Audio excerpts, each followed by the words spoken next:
Hello. Hello. Morning. Good morning. मेरी आवाज clear है? Yes ma'am. Morning ma'am. Good morning. Water tank again हम लोगों को देखना है, तो वाटर टैंक में क्या देखते हैं। वाटर टैंक में प्रीवियस क्लास में जो भी बताया था उसे एक बार कंक्लूड कर दूं। प्रीवियस क्लास में जहाँ एंड हुआ था, तो शायद ये एंड हुआ था कि टाइप ऑफ वाटर टैंक पर। तो टाइप ऑफ वाटर टैंक हम देख रहे थे, और टाइप ऑफ वाटर टैंक में मैंने बताया था कि अकॉर्डिंग टू उसका shape, according to location and according to capacity. Capacity, according to capacity हम वाटर टैंक को क्लासिफाई करते हैं। ठीक है, तो बेसिकली जो वाटर टैंक का शेप है, ये भी शायद बताया हुआ है कि बेसिकली वाटर टैंक का जो शेप है वो मोस्ट इम्पॉर्टेंट रोल प्ले करता है structural behaviour of the water tank. ठीक है, तो वाटर टैंक का कैसा शेप होगा और मेरा रिक्वायरमेंट कैसा है उस पर ये डिपेंड भी करता है। वाटर टैंक का शेप मैंने बताया कि अगर वो वाटर टैंक का शेप रेक्टेंगुलर है, देन वो मेरा in comparison to other shape वो थोड़ा हैवियर होगा, बट वो प्लगरर में वो काफी अच्छा सपोर्ट देता है। ठीक है, दूसरी बात कि इकोनॉमिकल कंसिडरेशन अगर मुझे देखना है वाटर टैंक को बनाने में, देन मेरा रेक्टेंगुलर शेप जो है वो ज्यादा इकोनॉमिकल होगा, इकोनॉमिकल होगा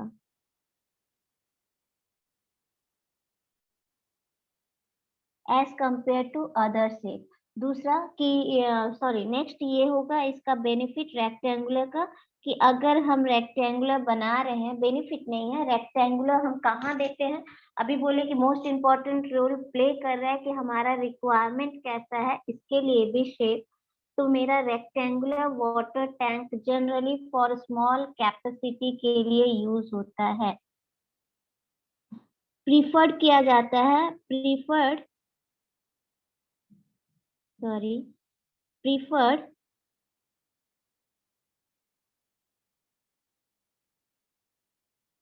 generally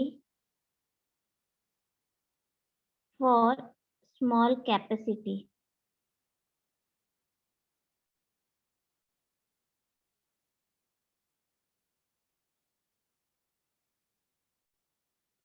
ठीक है, इंच टैंक जैसे हो गया, इंच टैंक का जो होता है जब कैपेसिटी बहुत ही हाई होता है, लार्ज कैपेसिटी के लिए हम लोग इंच टैंक का करते हैं। इंच कैप अगेन हम बोले कि कोनिकल और सर्कुलर का मिक्सअप है। सर्कुलर पोर्शन बीच में होगा जो उसका वॉल बनता है, कोनिकल पोर्शन उसका हेड में होगा एंड बॉटम में होगा। तो कैपेसिटी मेरा कैसा है, कैपेसिटी मेरा रिक्वायरमेंट कैसा है, उसके अकॉर्डिंग ही शेप यूजुअली मेरा डिपेंड करता है। ठीक है, अब आता है कि लोकेशन वाइज भी क्या कुछ डिफर करता है। ये तो शेप की मैंने बात बता दी, क्या लोकेशन वाइज भी डिफर करता है? तो जनरली हाँ, लोकेशन वाइज भी मेरा डिफर करता है। जैसे अगर रिजर्व वायर हम लोगों ने बनाया है ग्राउंड पर, बिलो दी ग्राउंड अगर है reserve wire,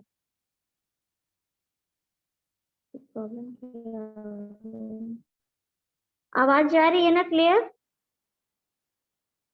yes hello. Ma'am. ठीक यस है, मैम। अगर यस मेरा मैम, यस मैम। ठीक है, अगर मेरा अब देख लेते हैं कि हम लोगों ने टाइप के अकॉर्डिंग देखा, सर्कुलर और इंच जो है बेसिकली मेरा हाई कैपेसिटी के लिए यूज होता है, और वो थोड़ा उसका design consideration as compare to मेरा रेक्टेंगुलर थोड़ा टफ होता है, तो वो थोड़ा अनइकोनॉमिकल, अनइकोनॉमिकल नहीं, एज कंपेयर टू मेरा रेक्टेंगुलर वो थोड़ा एक्सपेंसिव होगा। ठीक है, और हमारे जो कॉलेज में भी बन रहा है वो रेक्टेंगुलर नहीं है, तो इसका मतलब वो लार्ज कैपेसिटी के लिए ही बन रहा है। अब आते हैं कि मेरा रिजर्व वायर का जो लोकेशन है उसके अकॉर्डिंग ये कैसे अफेक्ट कर रहा है। तो रिजर्व वायर या स्टोरेज जो है, सॉरी रिजर्व वायर मैंने बोला, वाटर टैंक जो है, अगर वाटर टैंक का लोकेशन बिलो दी ग्राउंड है, या जिसको हम लोग बोलते हैं रिजर्व वायर के तरह अगर हम इसका यूज करें, मेरा वाटर टैंक है बिलो दी वाटर टैंक, अगर ग्राउंड वाटर टैंक मेरा बना है या इस तरह का रिजर्वायर हमने बनाया है, तो जनरली ये फॉर लार्ज कैपेसिटी के लिए होगा, generally for large capacity.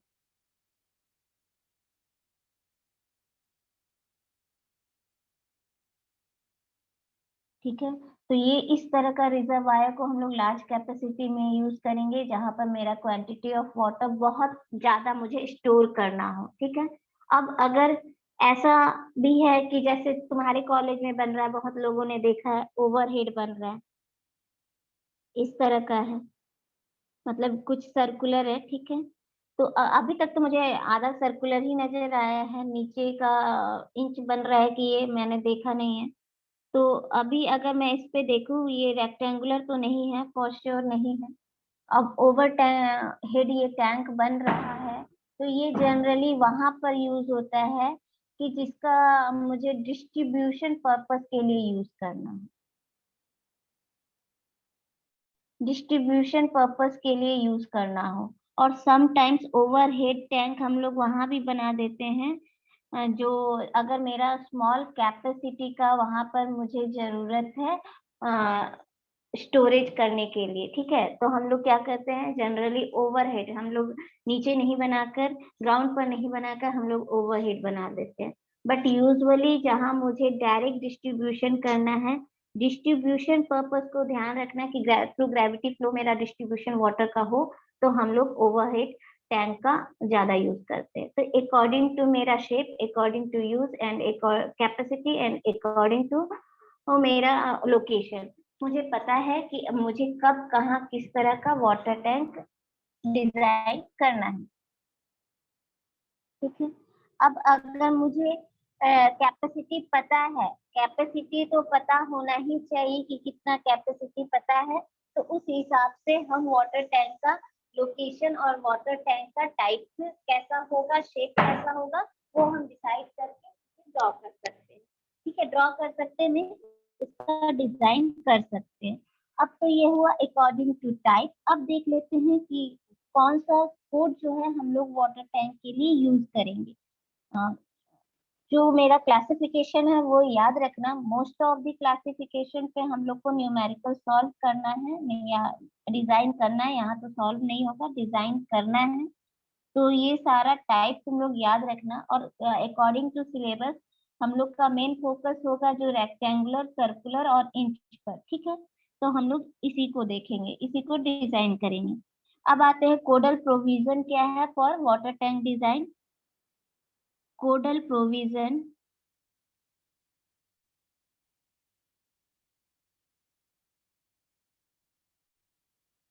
For water tank design, तो कौन सा वाटर टैंक डिजाइन करने के लिए कोड यूज करते हैं, तो we use code IS 3370 2009, IS 3370 2009 code याद रखना। अब चूंकि वाटर टैंक इतना टाइप का वाटर टैंक है और हर एक का डिजाइन अलग अलग है, और सिर्फ वाटर टैंक नहीं, जितना भी टैंक जिस तरह का मैंने पहले भी बताया, रिजर्व वायर हो या स्टोरेज किसी का भी हो, चाहे वो पेट्रोलियम का हो और हम लोग को स्टोर करना हो, ठीक है, या मेरा ऑयल को रिजर्व करना हो, ठीक है, इस तरह का जितना भी लिक्विड रिटेनिंग स्ट्रक्चर होगा, उसके लिए जो कोडल प्रोविजन है वो यही है IS 3370 2009। और इसका एक नहीं 4 पार्ट है, 1 to 4। तो यही 4 पार्ट से मुझे वाटर टैंक या लिक्विड रिटेनिंग स्ट्रक्चर जो भी हो, चाहे वो वाटर टैंक हो, ऑयल हो या पेट्रोलियम हो, इसका यूज करके हम डिजाइन करेंगे। तो ये याद रखना कि फॉर वाटर टैंक IS 4, या फॉर यहाँ वाटर टैंक नहीं यूज करेंगे, यहाँ यूज करेंगे for liquid retaining structure we use IS 3370 2009। Code होगा part 1, part 2, part 3 and part 4, right. अब देख लेते हैं कि मेरा जनरल डिजाइन कंसिडरेशन क्या है। जल्दी जल्दी पढ़ रहे, बहुत लंबा चैप्टर है, ठीक है। तो इसका डिजाइन कंसीडरेशन हम कैसे करेंगे, डिजाइन स्टार्ट हम कैसे करेंगे, बिल्कुल न्यू टॉपिक है, डिजाइन हमें पता नहीं है।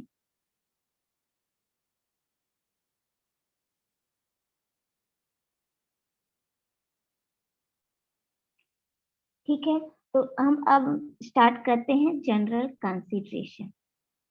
General design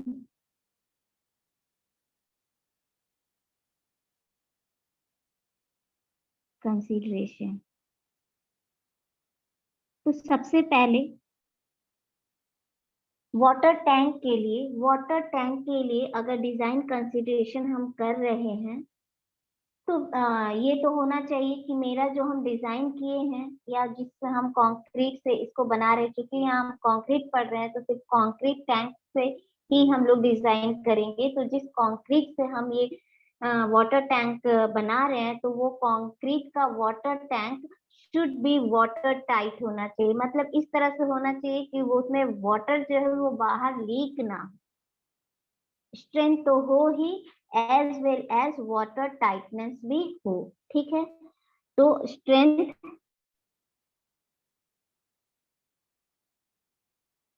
as well as water tightness भी होना चाहिए।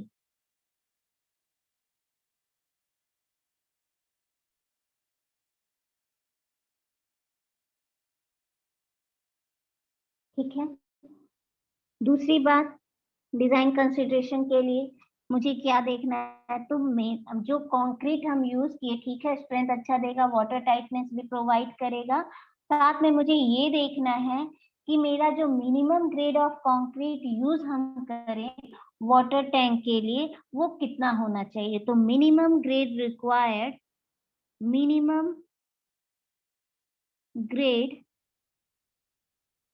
रिक्वायर्ड to design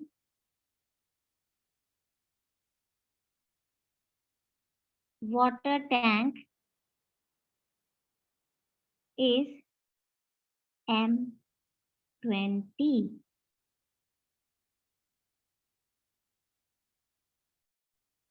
ठीक है, तो मतलब जो मेरा मिनिमम ग्रेड होगा M20 होगा। M20 से बिलो का हम लोग वाटर टैंक डिजाइन में यूज जनरली नहीं करेंगे। ठीक, अब है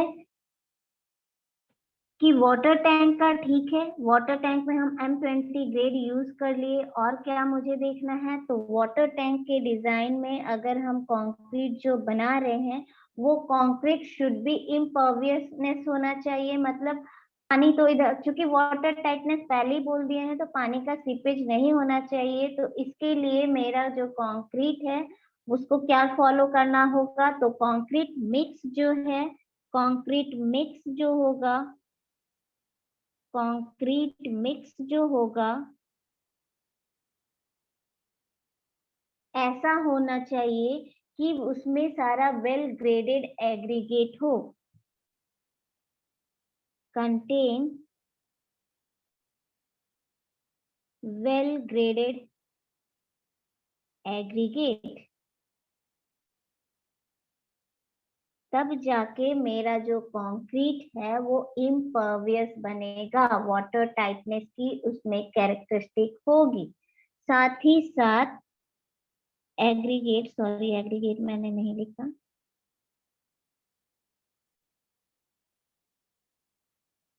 ये डिजाइन कंसीडरेशन से पहले जो रिक्वायरमेंट है किस तरह का होगा ये मैं बता दे रही हूँ। साथ ही साथ जो वाटर सीमेंट रेशियो है, water cement ratio always keep in mind कि मेरा water cement ratio should be less than 0.5। Water cement ratio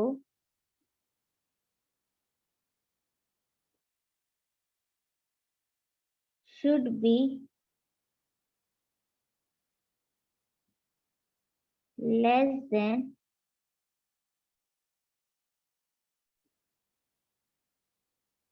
0.5।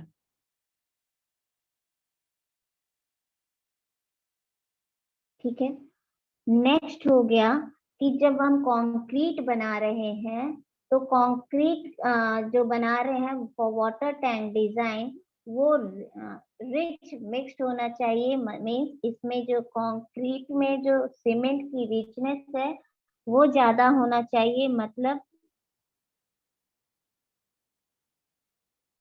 Richness होनी चाहिए।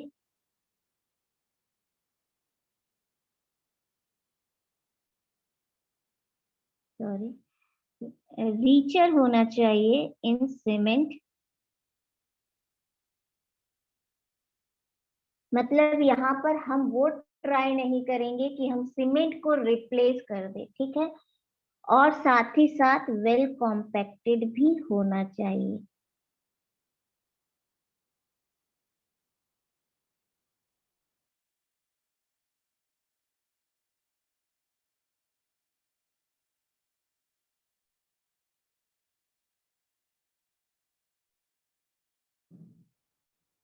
ठीक है, अब ये भी क्वेश्चन आएगा कि मैम बहुत ज्यादा अगर सीमेंट यूज कर ले तो मेरा कंक्रीट में तो श्रिंक की कैरेक्टरिस्टिक भी आ जाएगी। तो नहीं, फॉर डिजाइन पर्पस जब हम डिजाइन करेंगे तो हम इस कोड से, जो मेरा वाटर टैंक डिजाइन के लिए जो कोड यूज किया है, हम उसको हमेशा ऑलवेज फॉलो करेंगे और ये देखेंगे कि जो अलाउेबल लिमिट है फॉर श्रिंकेज उससे मेरा क्वांटिटी कम हो।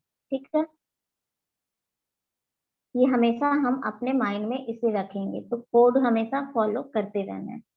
अब है कि अगर हम कंक्रीट बना लिए हैं और वो कंक्रीट में अगर कुछ डिफेक्ट है, जैसे अगर सेग्रीगेशन हो रहा है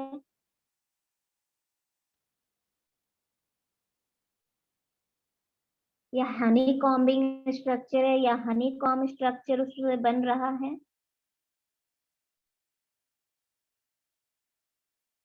तो उस तरह का कंक्रीट को हम अवॉइड करेंगे। तो इस तरह का कंक्रीट को अवॉइड करेंगे।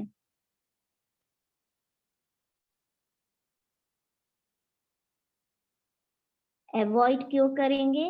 तो इसमें इस तरह का कंक्रीट में जो है वो क्या होगा, लीकेज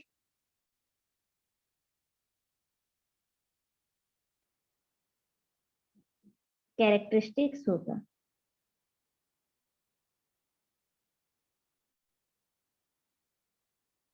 ठीक है, तो इसीलिए इस तरह का डिफेक्ट अगर कंक्रीट में है तो हम उसे अवॉइड करेंगे।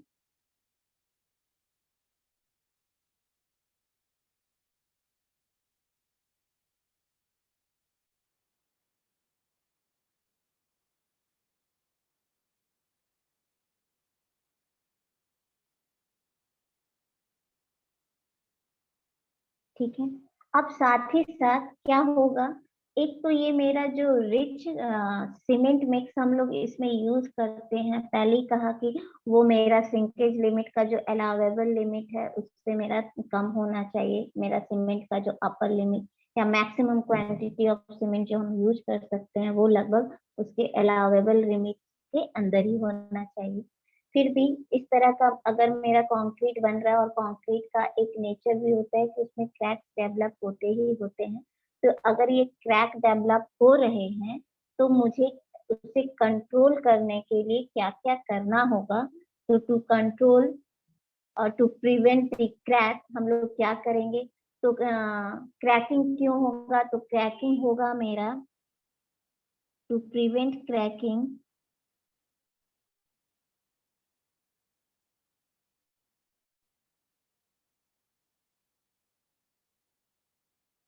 क्या क्या करना होगा, तो अगर कंक्रीट में मेरा क्रैक आ रहा है तो आता क्यों है, तो या तो जब मेरा टेम्परेचर वेरिएशन होते रहता है या तो वो श्रिंक करता है। ठीक है, तो इस टेम्परेचर वेरिएशन और ड्यू टू श्रिंकेज मेरा जो क्रैकिंग डेवलप हो रहा है उसको मिनिमाइज करने के लिए हम जो कंक्रीट का जो वाटर टैंक बना रहे हैं उसे ट्राई करेंगे कि वो मेरा हमेशा मॉइस्ट रहे।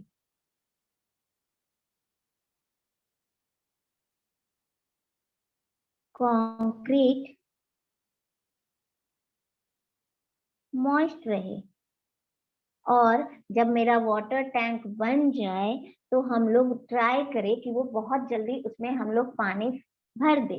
वाटर टैंक को पानी से अगर भर देंगे तो उसमें मॉइस्चर ऑटोमेटिकली मिलते रहेगा, ठीक है। तो filling the tank as soon as possible ये भी बहुत इम्पोर्टेंट होता है, और इस वजह से जो मेरा क्रैक डेवलपमेंट है ड्यू टू टेम्परेचर वेरिएशन और श्रिंकेज कम हो सकता है।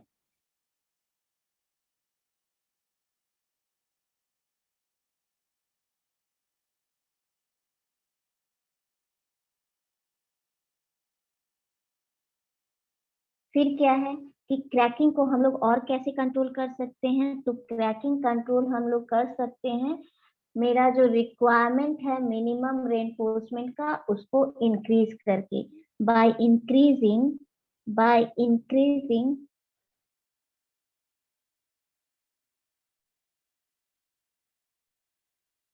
द रिक्वायरमेंट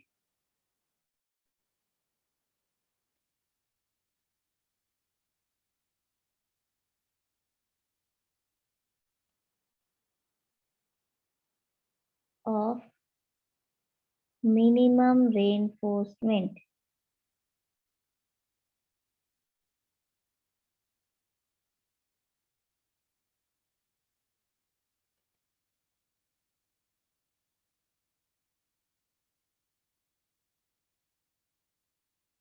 ठीक है,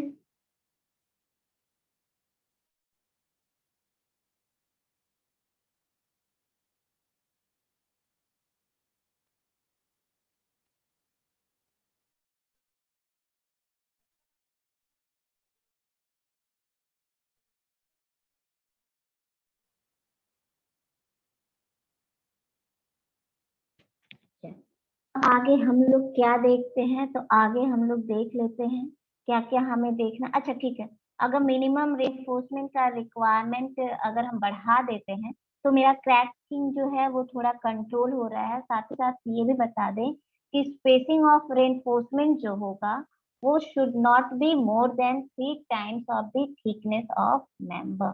ऑलवेज कीप इन माइंड जो स्पेसिंग होगा of reinforcement should not be more than 3 times the thickness of member।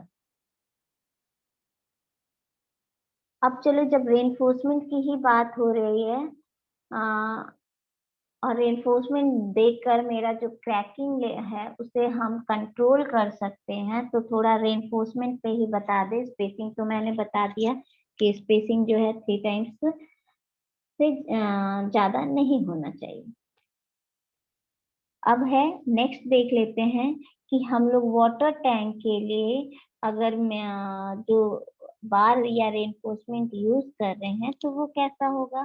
तो यूज ऑफ डिफॉर्म बार और रिब्ड स्टील जो है वो इम्प्रूव कर देता है द लेवल ऑफ क्रैकिंग, ठीक है।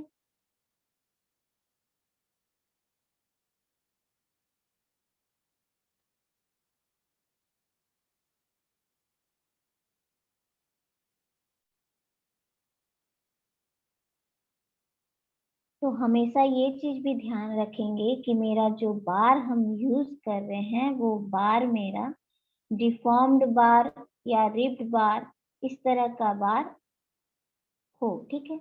अब जब ये तो हो गया जो मेरा डिजाइन कंसीडरेशन के लिए जो हम लोग को होना चाहिए, कंक्रीट कैसा होना चाहिए और वाटर सीमेंट रेशियो मेरा कितना होना चाहिए, और मेरा जो रेनफोर्समेंट का रिक्वायरमेंट है वो कितना होना चाहिए, ये हम लोगों ने देख लिया। चलो अब डिजाइन कंसीडरेशन हम लोगों ने ये देख लिया कि मिनिमम ग्रेड कितना है।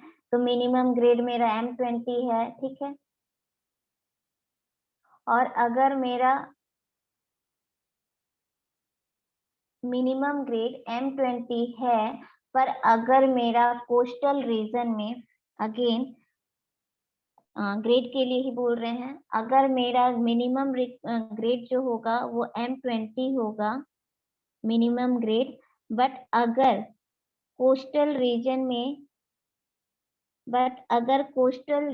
में ये वाटर टैंक बन रहा है, मेरा जो मिनिमम ग्रेड होगा वो M25 के लगभग होगा, ठीक है।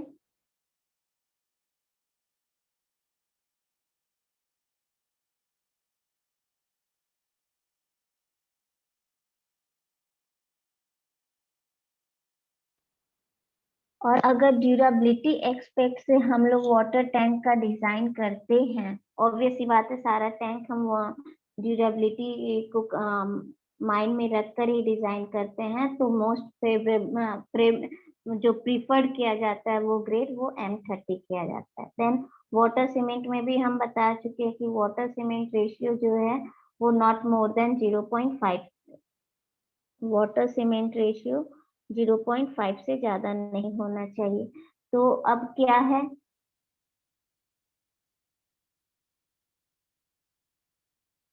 ये तो हुआ general consideration.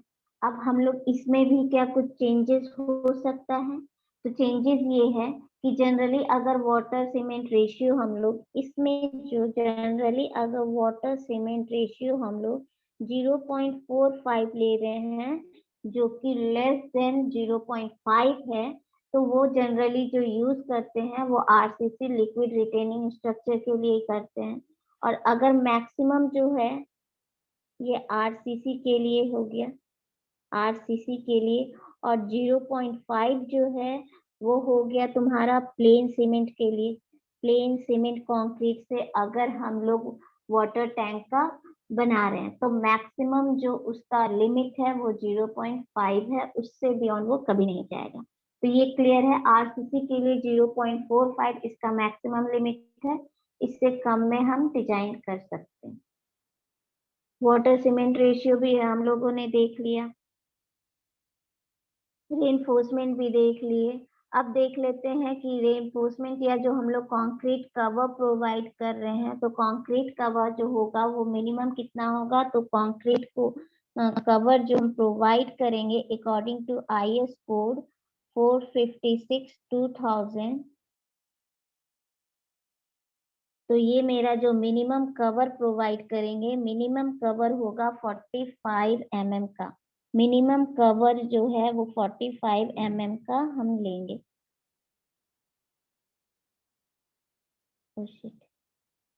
Minimum cover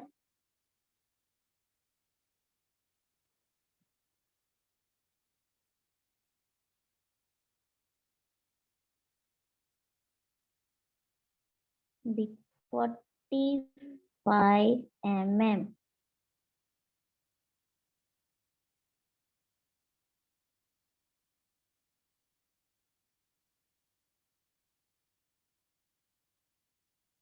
attendance अपना मार्क कर लेना सभी, ठीक है।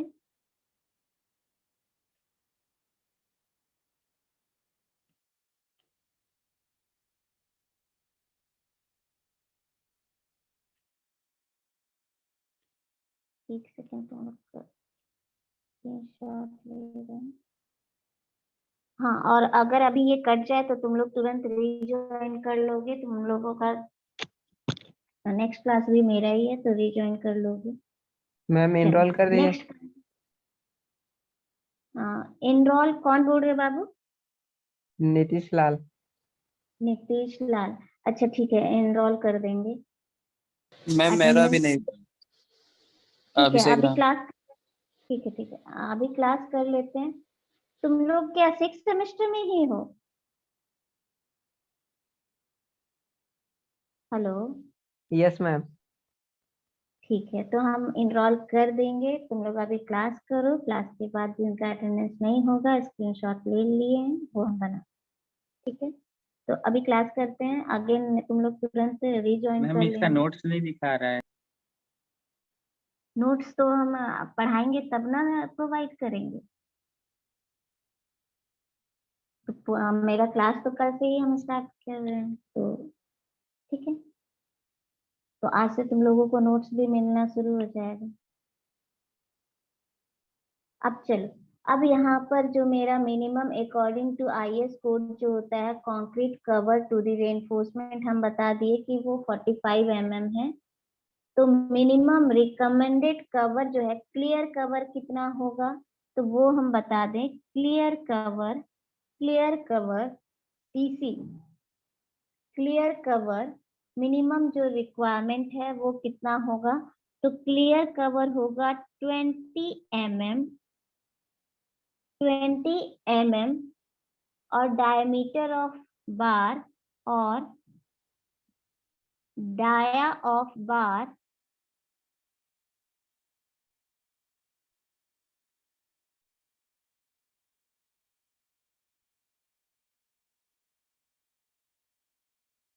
for steel in tension। ये एक हुआ इसका कंसिडरेशन। कवर के लिए बात करें, आईएस कोड मेरा क्या बोल रहा है, आईएस कोड 56 2000 के according minimum concrete cover to the reinforcement भी 45 mm होता है, ये हम लोगों को पता है। लिक्विड रिटेनिंग स्ट्रक्चर हम लोगों को पता है कि उसका जो एक्सपोजर कंडीशन होता है वो सीवर एक्सपोजर कंडीशन में रहता है। हम लोग तो उसको रेन से, धूप से, सबसे बचा कर नहीं रखते। पानी अगर उसमें जा रहा है तो जा रहा है, बारिश हो रहा है तो हो रहा है, धूप लग रहा है तो लग रहा है, आंधी आ रहा है तूफान आ, वो उसी कंडीशन में रहता है। तो उसका जो एक्सपोजर कंडीशन है वो सीवर रहेगा। अब इसके अकॉर्डिंग जो कोडल प्रोविजन में मिनिमम रिकमेंडेशन दिया गया है कवर के लिए, वो क्या क्या है। तो अगर इंटेंशन में है तो क्लियर कवर मेरा 20 mm और डाया ऑफ द बार जो भी है उसके अकॉर्डिंग हम लेंगे। दूसरा है अगर बेंडिंग में है, इन बेंडिंग टेंशन तो 25 mm for steel in bending।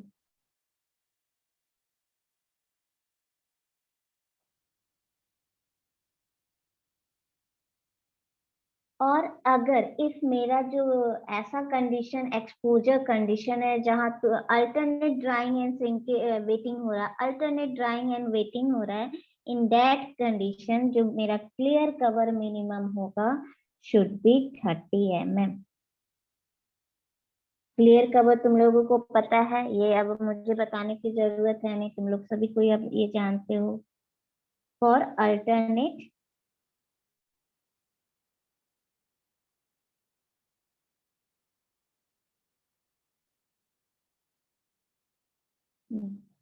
dry and